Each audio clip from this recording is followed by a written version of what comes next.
Hello everyone, today we will talk about how to fix or how to solve the problem of desktop on the application of TikTok. You will go to settings. In this page we click on apps, default apps, app settings. On above you will search about TikTok and you will click. Here in this page of app info you will go to first stop and you will click OK.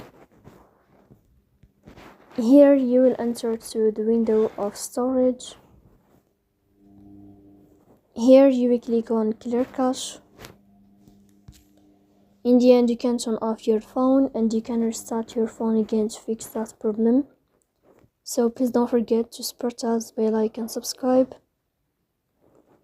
See you next time in another video, and thank you for your watching and your attention.